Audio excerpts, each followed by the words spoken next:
భారతదేశం ఒక భౌగోళిక అద్భుతం.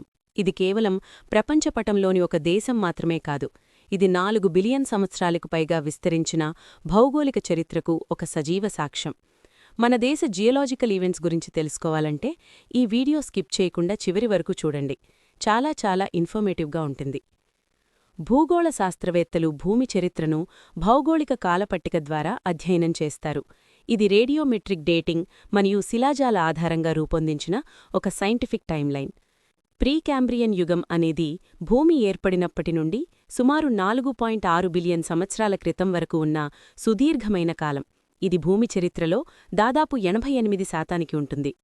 ఈ సమయంలో భూమి ఏర్పడటం, మొదటి జీవం ఉద్భవించడం, ఆక్సిజన్తో కూడిన వాతావరణం ఏర్పడడం మరియు తొలి బహుకణ జీవులు పరిణామం చెందడం వంటి కీలక సంఘటనలు జరిగాయి. ఇది హేడియన్, ఆర్కియన్ మరియు ప్రొటెరోజోయిక్ యుగాలను కలిగి ఉంటుంది. ఈ కాలంలోనే భూమి ఏర్పడి తొలి టెక్టానిక్ ప్లేట్స్ ఏర్పడ్డాయి. జీవం ఆవిర్భావమంటే తొలి ఏకకణ జీవులు సింగిల్ సెల్డ్ ఆర్గనిజమ్స్ ఉద్భవించాయి. ముఖ్యంగా సైనోబాక్టీరియా వంటివి ఏర్పడ్డాయి. ఆక్సిజన్ పెరుగుదల మరియు సైనోబాక్టీరియా కిరణజన్య సంయోగక్రియ ద్వారా వాతావరణంలో ఆక్సిజన్ను విడుదల చేశాయి. ఇది గ్రేట్ ఆక్సిడేషన్ ఈవెంట్కు దారితీసింది. మొదటి బహుకణ జీవులు మల్టీసెల్యులర్ ఆర్గనిజమ్స్ ప్రొటెరోజోయిక్ యుగం చివరలో రూపాంతరం చెందాయి మరియు ప్రాథమిక జంతువుల ఆనవాళ్లు కూడా కనిపించాయి. ముఖ్యంగా ఎడియాకారన్ జీవులు ఉద్భవించాయి. తొలి రోజుల్లో కార్బన్ డయాక్సైడ్ అధికంగా ఉండి ఆక్సిజన్ తక్కువగా ఉండేది. ఆ సమయంలో సంక్లిష్ట జీవరాశులింకా పుట్టలేదు. శిలాజాలు అరుదుగా ఉండటంతో ఈ కాలపు చరిత్రను రాళ్లలోని రసాయనశాస్త్రం మరియు ఐసోటోప్ డేటింగ్ ద్వారా గుర్తిస్తారు. ఆర్కియన్ శిలలు అంటే భూమి యొక్క అత్యంత పురాతనమైన శిలలు. ఇవి దాదాపు 4 బిలియన్ సంవత్సరాల క్రితం భూమి ఉపరితలం చల్లబడి ఘనీభవించడం వల్ల ఏర్పడ్డాయి. ఇవి గ్నీసెస్ గ్రానైట్లను కలిగి ఉంటాయి మరియు శిలల యొక్క బేస్మెంట్ కాంప్లెక్స్గా పరిగణించబడతాయి. వీటిలో శిలాజాలుండవు మరియు ఇవి ఖనిజ నిక్షేపాలకు, ఇనుము, రాగి వంటి మెటల్స్కి నిలయాలు. భారతదేశ ద్వీపకల్ప పీఠభూమి భూమిపైనే అత్యంత పురాతన భూభాగాల్లో ఒకటి. ఆర్కియన్ యుగంలో ఏర్పడిన ఈ రాళ్లు త్వరగా చల్లబడి స్థిరపడటం వల్ల భారతదేశానికి ఒక బలమైన క్రాటన్ ఏర్పడింది. క్రాటన్ అనేది ఖండం యొక్క లోపలి భాగంలో ఉన్న పురాతనం, స్థిరమైన మరియు బలమైన భాగం. ఇది పురాతన స్ఫటికాకార బేస్మెంట్ శిలలు అంటే గ్రానైట్ మరియు నైస్ వంటివి వాటితో తయారు చేయబడింది. ఇవి బిలియన్ సంవత్సరాల టెక్టానిక్ కార్యకలాపాలను తట్టుకుని నిలబడ్డాయి. తరచుగా మ్యాంటిల్లోకి విస్తరించి ఉన్న లోతైన రూట్స్ కూడా దీనికుంటాయి.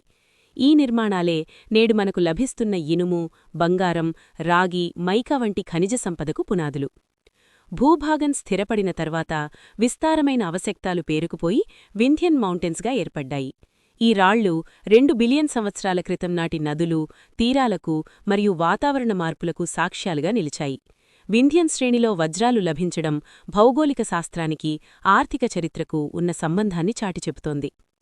పాలియోజోయిక్ యుగం అనేది భూమి చరిత్రలో సుమారు 541 నుండి 252 మిలియన్ సంవత్సరాల క్రితం వరకు ఉన్న ఒక ముఖ్యమైన కాలం.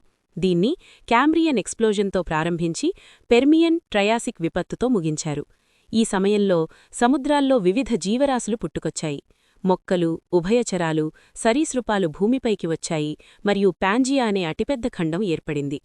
భారతదేశం దక్షిణ సూపర్ఖండమైన గోండ్వానాలో భాగంగా ఉండి దక్షిణ ధ్రువానికి దగ్గరగా ఉండేది. ఆ కాలంలోని హిమనదాలు, అడవులు మరియు మడుగులు కలిసి గోండ్వానా శిలా వ్యవస్థను నిర్మించాయి. ఇవే నేటి భారత ప్రధాన బొగ్గు నిల్వలకు వనరులు. గ్లాసప్టెరిస్ వంటి మొక్కల శిలాజాలు భారతదేశంలోని చంద్రపూర్ డిస్ట్రిక్ట్లోని భద్రావతి ప్రాంతంలో డిస్కవర్ చేశారు.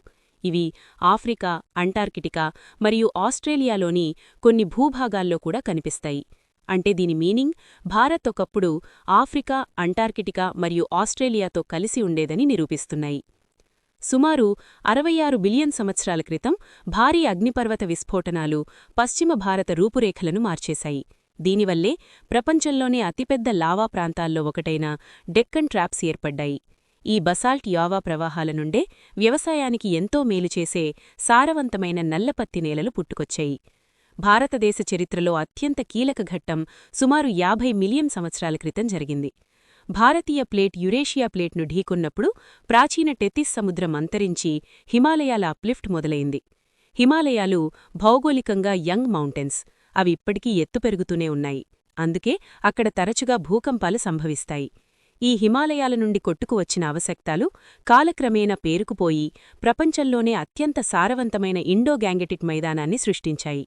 పాత అవశక్తాలను భంగారని, కొత్తవాటిని ఖద్దరని పిలుస్తారు.